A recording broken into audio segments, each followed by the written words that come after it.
All right, we're back almost live with Gary Garver. Yeah, man, we're having a special Blue Iris tribute show tonight. And Blue, you brought me some killer guests. Blue, she's already in heaven, giving me great guests. Right now, I have an Emmy Award winner. He's on the show Breaking Bad. He's the star of it. It's on American Movie Classics. It's really a twisted show. So if you're into, some weird things. I mean, I try to watch it, man. It's like freaks me out, but I love him. He was the father in Malcolm in the Middle. He won an Emmy last year, Best Lead Actor in a Drama Series. It's Bryan Cranston. All right. Good to see you, Gary. Hey, how you doing, Bryan? I'm good, man. How are you? I'm doing okay. I'm hanging in. It's good. But I really appreciate you coming on the show. I'm sorry about your friend. I wish I knew her. She was a great lady. Yeah. She was a great lady. Yeah. She brought a smile to my face every time I saw her, And how many people can you say that about? Not many. Yeah. And she made a lot of people laugh, so that was a good thing that she gave. Yeah, she did. She made a lot of people laugh and a lot of people happy, and we're doing a little tribute to her. It's great. And I really appreciate you coming down on the show. My pleasure. Good to be here. And man, I'm telling you, I mean, you've done so many things. It's amazing. Some of them were even good. Well, oh, come on, man. Yeah. I mean, I just saw Saving Private Ryan, and he was in that, yeah. Yeah. I want to ask you something about that real quick before I get into the rest of the stuff. Now, with Gary Sinise, and your arm was gone too, correct? It was amputated. Well, Gary Sinise wasn't in that movie. Saving Private Ryan? No, he was in Forrest Gump. Oh, Forrest Gump. Did I say? Yeah. Oh my God, am I? No, that's good. Dude, you were thinking of the missing arm. I'm such a retard. And the missing legs. I was such a retard, man. You're right. I was. What he did is he had green stockings on. Oh, is it green? Is that green, what they did? and they brushed him out, and then they painted in what was supposed to be behind him. With me, it was different. Steven Spielberg didn't want to spend the money or the time for that, so I actually literally had to put my hand down the front of my pants and cup my boys when they were shooting behind me. You're kidding me. No, I'm not kidding. I'm really? Not kidding. And when they were shooting me straight on, it was down and my hand was between my crack. Wow. How about that? That's crazy, man. I love it. Hey. And then they would take the sleeve and they would iron it and pin it up. So that was crazy. Yeah, I was wondering how they do that. So they just hit it. That was poor man's process. Right there. Steven Spielberg. Yeah, he directed it. I mean, have you heard of him? I'm not that big of an idiot. Okay, I'm not that big of an idiot. But anyways, so now you're in a series called Breaking Bad on AMC. You won an Emmy for that. Yes, I did. Now that's awesome. That's awesome. Thank you. That's awesome. And you were against who were you against this year? Do you remember? Does it matter? No, fuck. No, you won. Who cares? A lot of different guys, Screw them. Yeah, right? what the hell? But there is something funny in your bio where you actually do it. You were, I guess, I don't know if you were upset or pissed off at Brad Garrett or you were just goofing on him, but you do a Brad Garrett impersonation when Brad. he yes. No, one I was nominated 3 times for Malcolm in the Middle and I never won. And that was always the first award they gave out at the award ceremony. So for 3.5 hours after that first award, your category is done and you have to sit there and wait for the whole thing, So, but then one year I was presenting and I had just lost and I get up to present and it was just spontaneous. And Jane Kaczmarek, who played my wife on Malcolm, she said, "I'm sorry you didn't win." And I don't know what I said. I said something, "Oh, well, maybe next time I'll talk like this." Raymond. That's good. But Brad's a good guy, and he's a good actor, and he sent me a really nice note after I won, and it meant a lot to me. It was nice. Now, like you said, you got to sit there after you lost. Yeah. And you lost. Not honestly, it was like, oh, it doesn't matter. It doesn't matter. Sure does. Were you pissed or what was it? No. I mean, if you get into this business for the reason of winning awards, you're going to be really, really disappointed. Right. Because there's few and far between being passed out. Yeah. So you have to want to, enjoy and love the art that's within you, not you in the art. Now, yeah, I understand what you're saying. Yeah, I mean, it's not about the awards, it's about your craft, basically, and making money. Actually, come on. It's making money. It's fast cars. It's the women. Yeah, right. You've been married for 20 years, man. Yeah, you've been married for 20 years. I should say it's the woman. The That's woman what that does it. The woman. And 20 you, years. Yeah. And you met your wife on the set of Airwolf. Yeah. Do you remember that thing? Is that with Michael? Jan Michael Vincent. Jan Michael Vincent. Right, and Gary Sinise, who had his legs cut off. And he was also in the comedy. All right, you're gonna bust my balls on that. All right, I fucked up. All right, I was like, I'm nervous. What do you want, dude? I mean, why are you nervous? No, I'm not. I'm kidding. All right. Yeah, that was a crazy show. It starred a helicopter. Yeah. It was a show on CBS 23 years ago or so, and the helicopter each week had to save someone and rescue this, and it was a stupid idea and a silly show, but that's where I met Robin. And that's great. So now the story is that you were a villain in it, and she was your hostage. Yeah. Now what'd you do to her to make you marry her? I gave her an ultimatum: either I kill her or she dates me. And she chose the latter, which was very wise. Yeah. She didn't want to, but she didn't want to die either. Yeah, so given that set of circumstance, that's cool, man. And you guys lived happily ever after. I mean, is it tough in Hollywood to be married? I mean, everybody gets divorced all the time. It's not tough if you're married to the right person. Oh, look at you! Hey, oh. And she's smoking too, dude. Yeah, she's hot. Yeah, she is. She's hot. Now we met about 2 months ago. Yeah. At the Writers Guild Awards. Right. And I was doing my stupid interviews. They weren't stupid. They were actually very insightful. Really, you like those questions? Yeah, because a lot of people. Jesus, first person. No, I'm serious. Jesus a lot Christ, of people. I'm gonna drink to that right now. Won't do any research. They don't know who they're talking to, so they say, "Tell me your name and what show you're on." So they don't know anything. Right. And then you say, "I'm Bryan Cranston from Breaking Bad." So how do you like working on the show? Right. And the standard questions: can you tell us anything about the season? And they're even looking around for anybody else they're interviewing, and they give you a nod and look around. Right. And I usually say something like, "Well, I'm a chemistry teacher who turns to cooking crystal meth on the show, but in real life I'm a pedophile. I enjoy and they're going, "Oh, that's good. Yeah. Oh, that sounds good." And they're not even listening. So, no, you were asking interesting questions. That's nice. Well, what I like to do is, and I've interviewed like 400 or 500 celebrities. You get to know the celebrity, what they're really about when, because like I said, most of Hollywood kisses your ass. I mean, when, or doesn't care, one of the two. I like the kissing of the ass. You like the ass kissing? Well, see, I don't. You know what I mean? You do because, I got presents for you, by the way. I got gifts. Now you say you don't like it, and now you're going to give me presents. Well, I'm just saying. Now you're kissing my ass. No, I'm not kissing her. They're twisted gifts, but you know what I mean?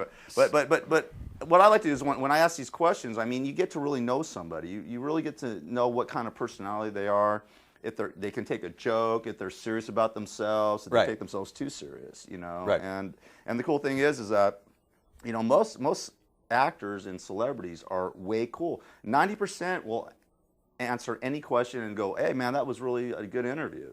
You know? And that's what I love. You know what I mean? That's why I'm here. Well, you made a promise to me.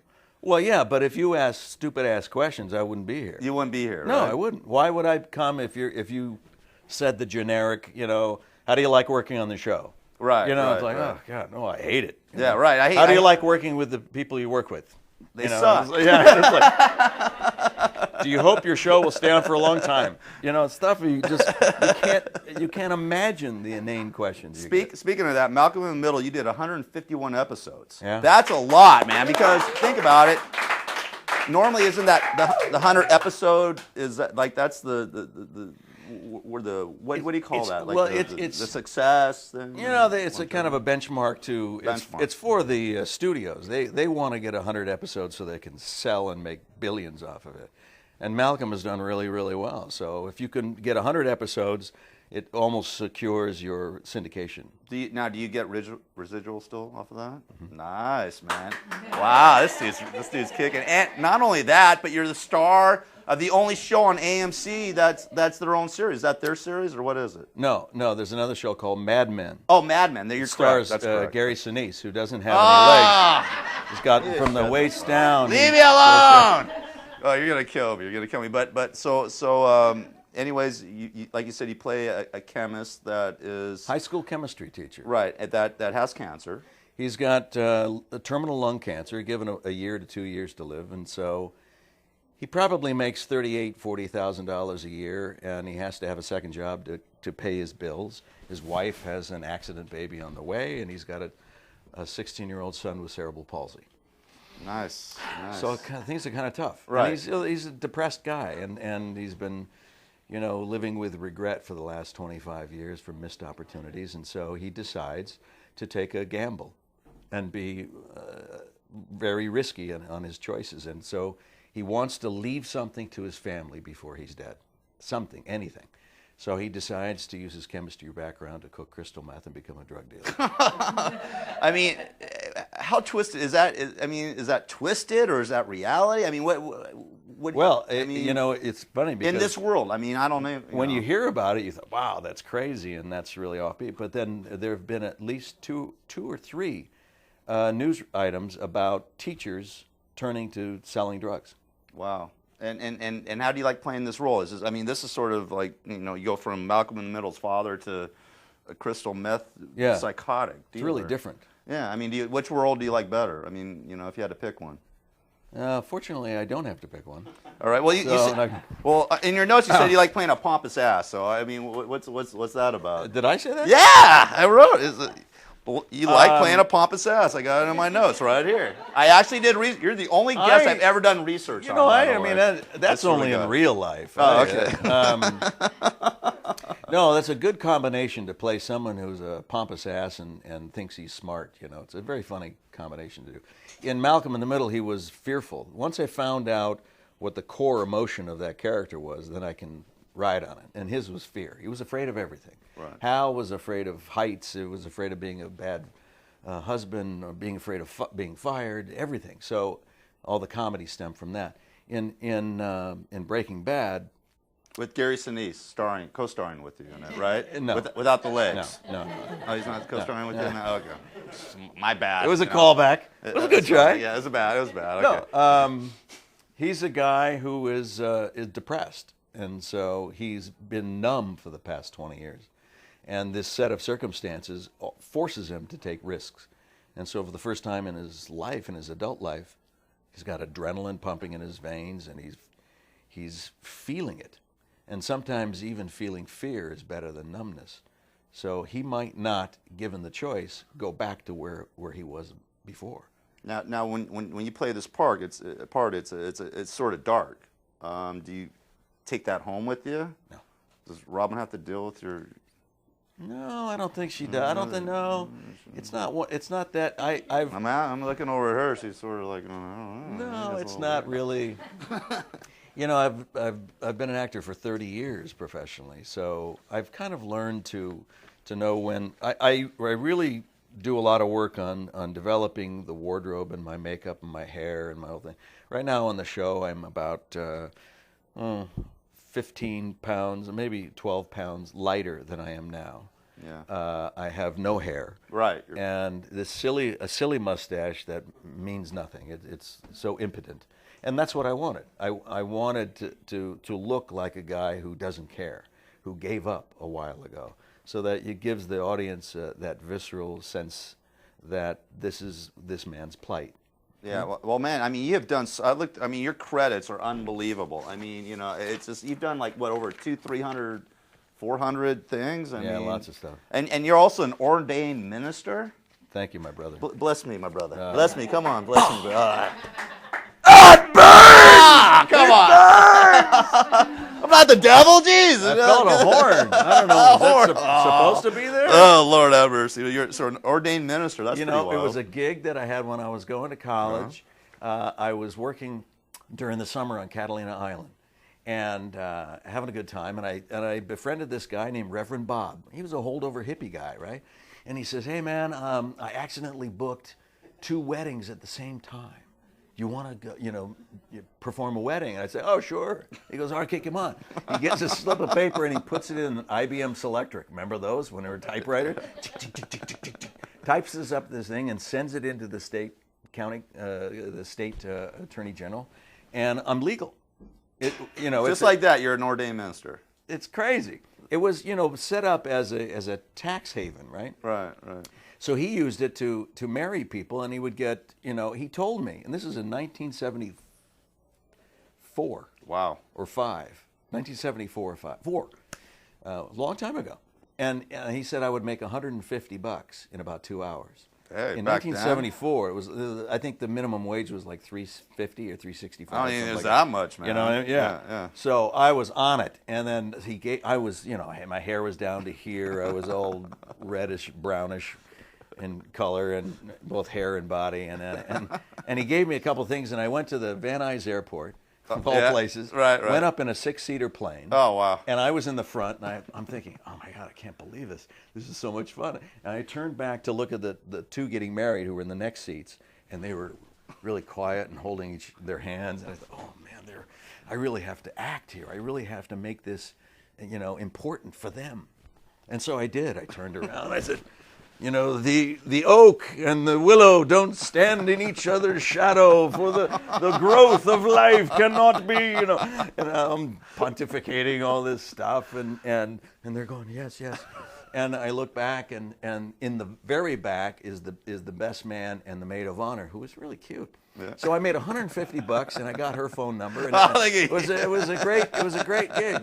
And I married about 12 people. Really? Yeah. Yeah, 12 weddings. Yeah. You still are an ordained minister? I guess legally. I mean, if I wanted you to marry me one day, if I said, "Hey, Bryan, I'm going to get married," Wow, these guys are cruel to me. I don't know if they heard. I'm going to have to throw these motherfuckers out. Yeah. So I mean, you could actually marry if I want to get, possibly. Correct? Possibly? I suppose. I haven't looked into it in a long time because it's. All right. Well, we'll work on it. We'll talk about it. Are you later. getting married? No. Okay. Hell no, man. Are you kidding? Not right now. Not right now. Okay.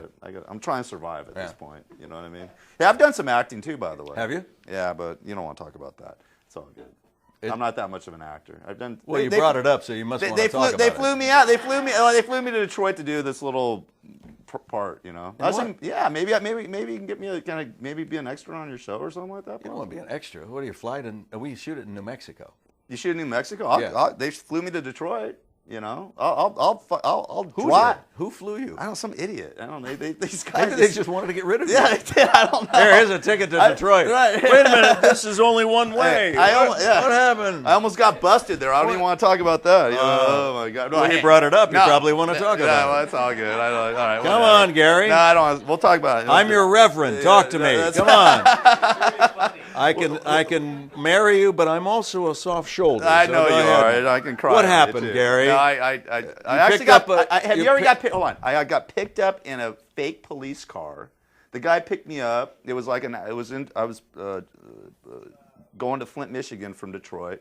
Guy picked me up in a. Yeah, I know. Tell me about it. That's where they shot the movie. That's why they got me. Huh. You ain't going to Flint, Michigan. No, well, actually, it's interesting. I might be going to Michigan to shoot a movie next year. There you go. So they're doing a lot of stuff out there. But anyway, so he picks me up. He goes, "Hey, I'm in a cop car," and I'm like, "Really?" And I'm like, "Okay." And then 50 yards outside the airport, man, we get picked up by the airport police, and they stop us and go, "Are you a police officer?" He's like, "No." He says, "Are you impersonating a police officer?" He goes, "No." He's like, "Why do you have a badge? Why do you have the car?" They kept us there for an hour because of the terrorist, Patriot Act. Yeah. They kept us there for an hour, ripped through our bags. Usually I like to bring a little something to comfort me, you know what I mean? And what do you mean, like a teddy bear or something? Yeah, exactly. Yeah. I'd like to bring a little teddy bear, and I didn't bring my teddy bear. Yeah. Thank God. Right. My teddy bear didn't come with me this time. Right. Because I might have been in federal prison, and I wouldn't even have been here. There's a law against teddy bears? Yeah, there is. There is. Especially you carry them in, less than an ounce, or, what I mean? So anyways. That's a very light teddy bear. It was a very light, I don't. My teddy bear's very small. Yeah. Okay, but right on. But anyways, that was crazy. But it was a lot of fun. And but this bong isn't. Yeah, that's true. But it was cool. It was fun. It's actually fun to shoot movies and stuff like that. What movie was it? It's called Minor League. It's like a low budget. When did you shoot this? I shot it last a week ago Thursday. I was there Thursday, and then I shot one day, and then they flew me back Saturday. So I was there Thursday, Friday, Saturday. It's pretty cool. That's very cool. Yeah, they paid me a couple $100, gave me a point in the movie. It's a low budget movie, but what the hell? I mean, I've never acted before. I did one other thing in New York 3 months ago, and maybe get on there and you can kill me or something. You know what I mean? Or sell me some meth. I'd like that. Can you sell me some meth and kill me or something like that? I could probably arrange That'd that. be cool, man. That'd be cool, right? I love that. Yeah. Kill Gary off. Well, listen, man. Thank you so much for coming down. My pleasure. And before I leave, I want to give you some gifts. These are blue iris glasses. Oh, from the really? Blue, yes. Oh. All right. Wow. You already.